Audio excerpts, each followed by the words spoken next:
Olá pessoal, tudo bem com vocês? Espero que vocês estejam bem. Eu sou o professor Thiago, professor de Química. Vamos lá para a nossa aula 3, terceirão, vamos lá? Aula 3, tabela periódica.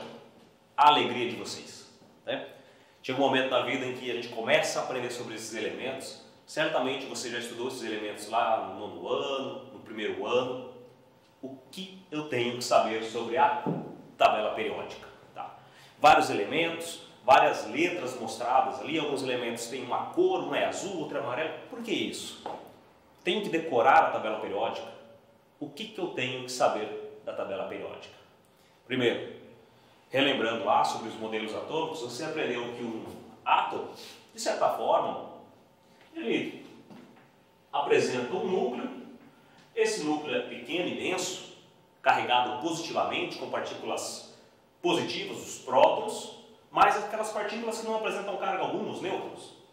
Em uma região periférica, em uma região extrema, de suas extremidades, nós temos os elétrons, que orbitam ao redor do núcleo, em uma região chamada eletrosfera. Você deve ter estudado isso.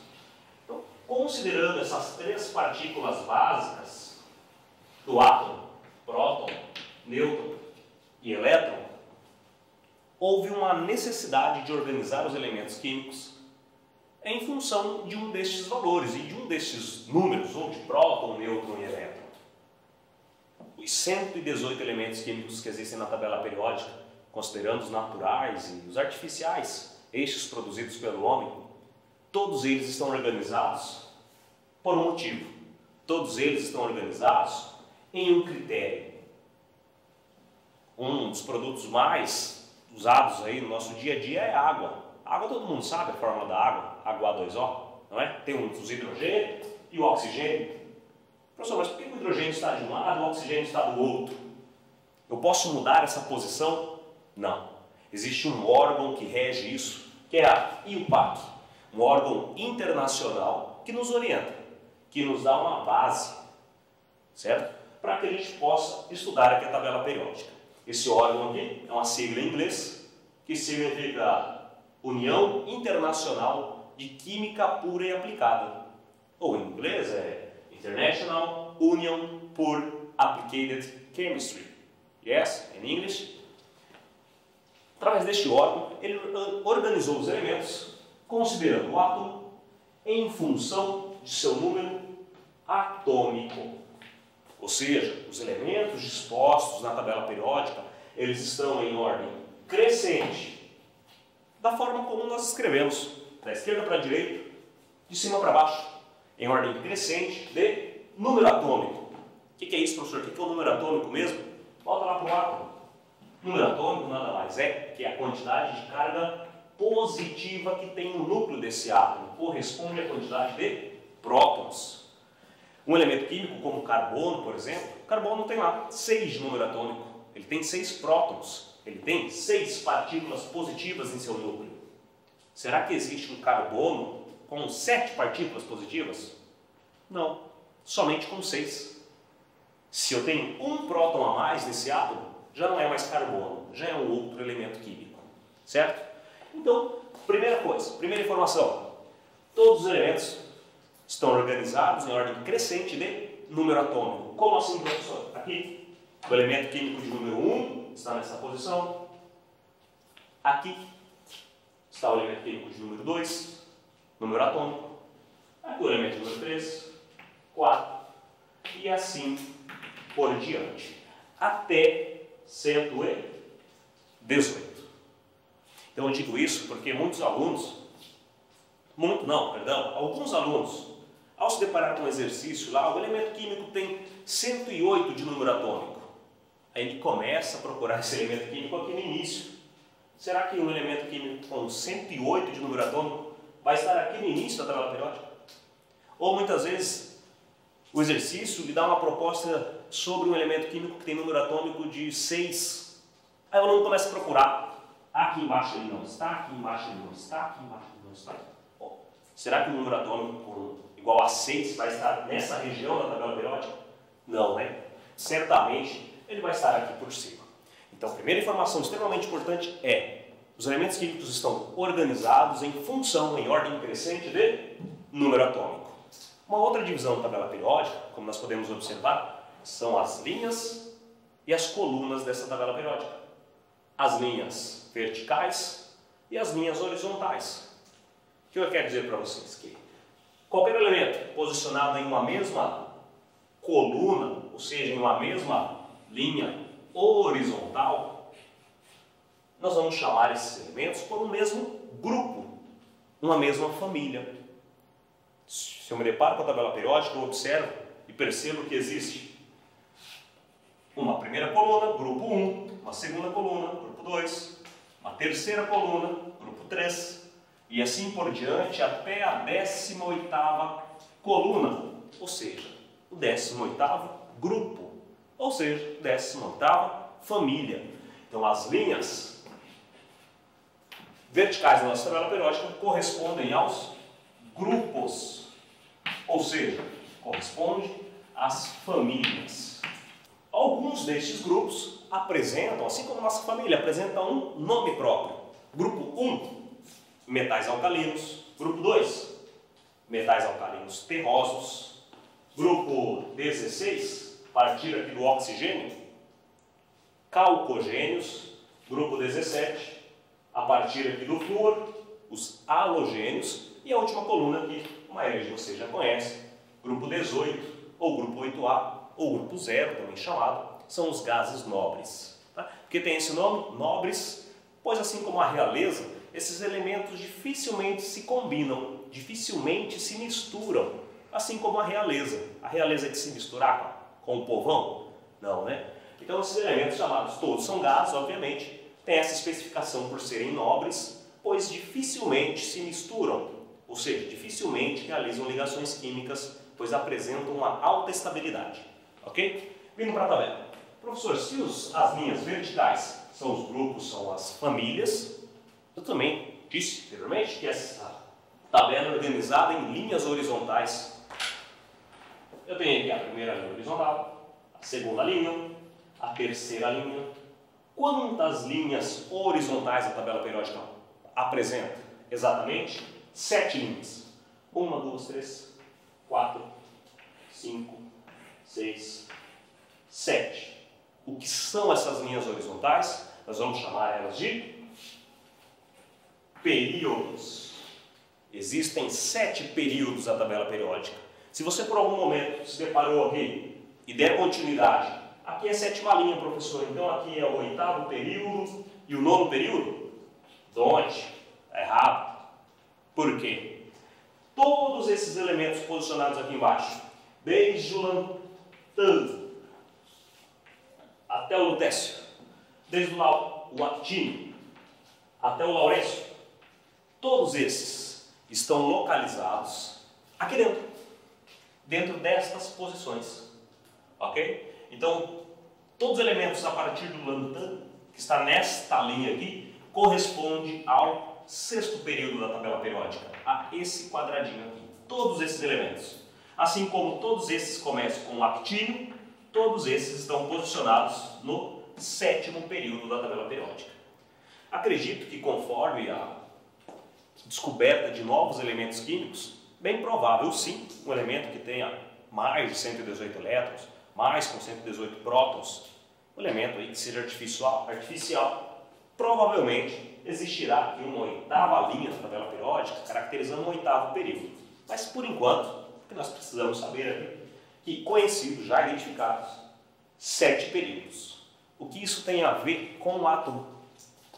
Pois todos esses elementos são organizados em função daquilo que o átomo possui, certo? Então essa organização aqui não é por qualquer modo, não é por qualquer critério. Os períodos da tabela periódica correspondem, como eu disse, a alguma propriedade do átomo. Os períodos correspondem aos níveis de energia. Você estudou lá em modelo atômico de Bohr, com a evolução dos modelos atômicos, foi identificado que os elétrons estão organizados em níveis e subníveis de energia.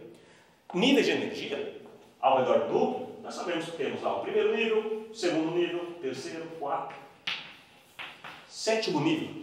7 níveis de energia existentes, onde cada nível deste possui uma letra específica para representar. Nível 1, temos lá a letra K. Nível 2, L, e assim por diante, dando sequência ao nosso alfabeto. Mas, professor, por que não a letra A? Não seria muito mais fácil? Primeiro nível A, B, C, D e assim por diante. Certo? Foi uma homenagem que deram ao cientista Lord Kelvin. Conhece Kelvin? Lord Kelvin. Aquele da temperatura do zero absoluto. Esse físico aí, muito importante. Uma forma de homenageá-lo. Deram a primeira camada de energia com a letra K, em função de seu nome. Certo? Você estudou lá que esses níveis de energia são 7. Quanto maior a quantidade de elétrons, obviamente, maior a quantidade de níveis ele apresentará. Certo? O que isso tem a ver com a tabela periódica? Por exemplo, se o elemento químico ele está no quarto período da tabela periódica, na quarta linha horizontal, certamente, em relação aos níveis de energia, qual é o nível mais externo para esse elemento químico? Obviamente que vai ser o nível quarto. Então o período está intimamente relacionado com o nível de energia. Nível de energia é aquele nível mais externo, a camada de valência que nós já vimos. A camada de valência nada mais é que a camada mais externa. Por que ela é importante? Porque é onde ocorrerá as ligações químicas, certo? Mas vamos continuar. Além dos níveis de energia, você estudou lá que existem os subníveis de energia, certo? Subníveis. O que são aí? Lembrando lá, quais são os subníveis de energia? São 4. Nós estudamos 2 subníveis, quanto à sua projeção, quanto à sua forma. Nós vimos lá que em um eixo, x, y, z, em um eixo nós temos o subnível S de forma esférica, o subnível P em uma forma de halteres. Nós vimos isso em última aula com os modelos atômicos. Mas sabemos que existem 4 subníveis, o S, P, D e o F, e onde cada subnível comporta um número máximo de elétrons. Você lembra? O subnível S comporta 2 elétrons, o subnível P, 6 elétrons, o D, 10 e o F comporta até 14 elétrons. O que isso tem a ver com a tabela periódica? Tudo. A organização. Início de aula eu disse que o mais importante é a organização desses elementos. Uma outra forma de classificar e dividir a tabela periódica é por blocos. Blocos. E nós teríamos o bloco dos elementos com o subnível S, teríamos o bloco dos elementos com o subnível P, D e F. Esta região, qualquer elemento químico desta região, o seu subnível de maior energia será o subnível S. Qualquer elemento químico posicionado nesta região aqui, da tabela periódica, incluindo os gases nobres, apresenta o subnível P, de maior energia. E assim, os metais de transição, assim chamados, nesta região aqui e nesta, são chamados,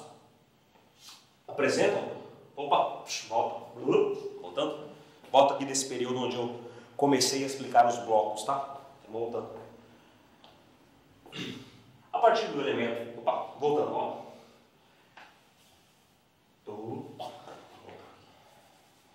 Se perde, né? Alô? Tá então bem.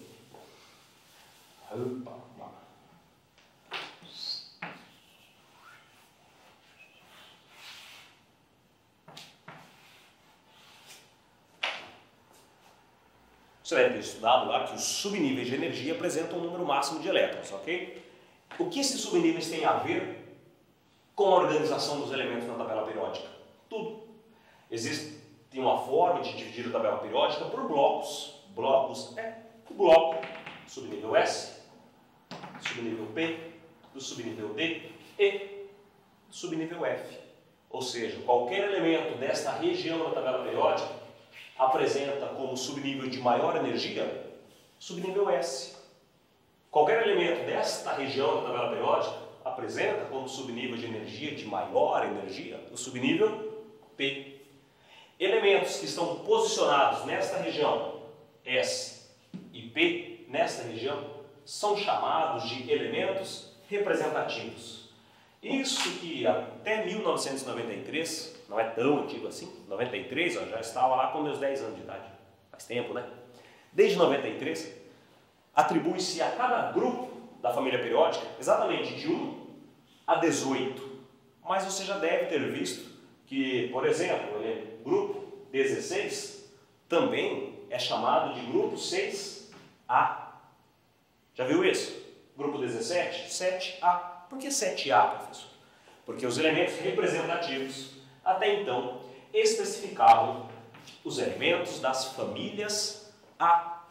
Ser um elemento do grupo 16, do grupo 6A, o que isso me diz? Que na sua camada de valência, a quantidade de elétrons corresponde ao número do grupo. Se o oxigênio está presente no grupo 16, no grupo 6A, então quer dizer que ele tem 6 elétrons na camada de valência. Quantidade relevante e importante para definir qual tipo de ligação química que ele vai realizar, certo?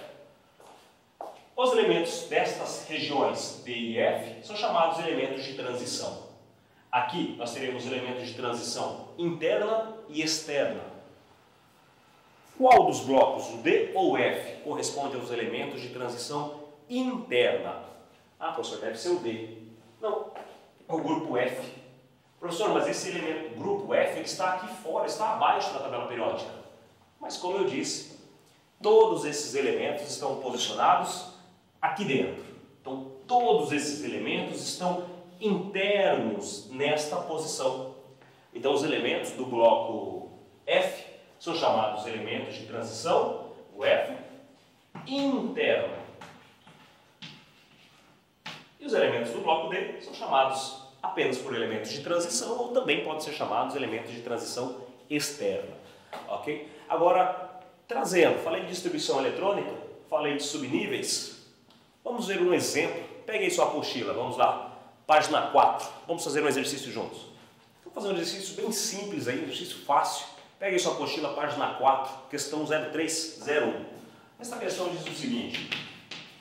Lendo o exercício. Em que período da tabela periódica se encontra um elemento genérico, um elemento que não nos informou ali qual é o símbolo desse elemento, mas ele nos deu uma informação. Este elemento genérico, o elemento A, que tem 17. Que informação é esta aqui embaixo? Você já estudou que o número posicionado à esquerda aqui embaixo corresponde ao número atômico, certo? Se ele tem 17 de número atômico, ele é um elemento neutro. Como assim neutro? O professor não apresenta nenhum sinal positivo e negativo aqui à direita. Ele não é o íon. Ele apresenta 17 elétrons. Puxa, professor, eu tenho que saber isso? Bom, sabemos que todo elemento neutro, a quantidade de prótons é igual à quantidade de elétrons. Realizando a distribuição eletrônica para esse elemento, nós teríamos a seguinte distribuição. Isso aí você já estudou, né? Me ajude lá. 1s2, 2s2, 2p6, 3s2, 3p, o subnível P comporta até 6 elétrons, mas para esta situação nós só temos 17 elétrons. Lembrando que os expoentes correspondem à quantidade de elétrons, nós temos aqui já 2 elétrons, 1, 2, 4, 1, 6, 10, 1 mais 2, 12. Quantos elétrons faltam para chegar a 17? 5 elétrons. Então 3p, 5. Esta seria a distribuição eletrônica para este elemento genérico. Ok? O que isso me orienta, o que isso me indica quanto à posição da tabela periódica? Nível de energia corresponde a período. Lembra lá? Então, se eu tenho aqui o nível 1 com 2 elétrons, o nível 2 com 8 elétrons e o nível 3, qual é a última distribuição? Qual é a camada mais externa? É o nível 3. Está no terceiro nível esta camada de valência. Se ele está no terceiro nível, nível corresponde a período, já tem a resposta correta aí e corresponde ao terceiro período da tabela periódica. Certo? Alternativa correta, letra C. Certo? Professor, mas eu não lembro a distribuição eletrônica. E se eu não lembrar, eu não vou conseguir resolver esse exercício, que é fácil, muito fácil essa questão. Você não lembra a distribuição eletrônica, não lembra realizar preencher o diagrama de Linus-Pauling lá que você já aprendeu? Exercício muito fácil. Ele informou aqui o número atômico desse elemento químico. Bastaria apenas você consultar sua tabela periódica e saber que o elemento químico de número 1 está aqui, o 2 está aqui, o 3, o 4, o 5, o 6, o 7, o 8. 9, 10, 11, 12, 13, 14, 15. Facilmente você acharia esse elemento químico com o número 17, perdão, que é da questão. Facilmente você localizaria apenas procurando na tabela periódica, não teria a necessidade de fazer a distribuição, certo? Mas saiba que isso está intrinsecamente ligado com a organização dos elementos na tabela periódica. Valeu? Mais um exercício. Pega lá a apostila de vocês, página 6, questão 0309, ok? A questão diz o seguinte: os garimpeiros separam o ouro da areia e do cascalho fazendo amálgama com mercúrio. Recuperam o ouro usando o maçarico para volatilizar o mercúrio, que contamina o meio ambiente. A revista Ciência hoje divulgou a invenção de um aparelho simples e barato que pode reduzir a poluição por mercúrio nos garimpos, levando-se em conta as propriedades físicas do ouro e do mercúrio, em que possuem, respectivamente, os seguintes subníveis como os de maior energia, 5D9 e 5D10. Podemos afirmar que, percebam que a questão está questionando quanto à posição desses elementos e conforme as alternativas que nos são demonstradas aqui, vem informando, o mercúrio é elemento representativo e o ouro é de transição, estão em uma mesma família. O que nós sabemos da aula de hoje? Que a tabela periódica se organiza em blocos, devido aos seus subníveis, em grupos e em períodos. Então, foi informado que, respectivamente, o ouro apresenta um subnível 5D9 e o mercúrio subnível 5D10. Relembrando, então, que a tabela periódica é dividida em blocos, eu posso já de antemão dizer que estes elementos são de transição ou são elementos representativos? Pois vejam, eles estão com o subnível de maior energia, 5D9 e 5D10. O subnível de maior energia é o subnível D. Se ele tem o subnível de D de energia, então certamente ele está no meio da tabela periódica, ele é um metal de transição. Então, sabendo que ele é um metal de transição, descarta a alternativa A, que informa que ele é o mercúrio, o elemento representativo, e o ouro de transição. Já posso descartar também a possibilidade de que esses elementos, como diz na alternativa E, ambos são elementos representativos? Não, de forma alguma, pois são elementos de transição, certo? Dando sequência, eles estão em uma mesma família? Bom, vamos procurar esses elementos lá na tabela periódica. Nós sabemos, dando um zoom para o ouro e para o mercúrio, nós temos a seguinte visualização. O ouro com o símbolo AU, que vem do latim, de aureum, aquilo que brilha. O ouro ele está na coluna 11 e o mercúrio está posicionado ao lado do ouro, com o símbolo HG, no grupo 12. Ou seja, eles são de famílias distintas, famílias diferentes. Um está no grupo 11, outro no grupo 12. Então, estão em uma mesma família da classificação periódica na alternativa B? Está errado, né? Olha aí, ó, fake. Cuidado com os fakes, ok? Alternativa C, localizam respectivamente nas famílias 1A e 2A? Não, de forma alguma. Nós vimos que as famílias A correspondem aos elementos que estão localizados no bloco S e no bloco P. Certo? Então, nós temos aí como alternativa correta a alternativa letra D, que são elementos de transição externa, ok? Lembrando que os elementos do bloco F também são de transição, porém de transição interna. Pessoal, espero ter contribuído com vocês para essa aula. Espero que vocês estejam bem, vocês estejam em casa, estejam seguros, certo? Cuidem dos mais velhos, não percam a comunicação com seus amigos, nem pelas redes virtuais. Estamos aí, vamos superar tudo isso juntos, ok? Um abraço. Fica até a nossa próxima aula.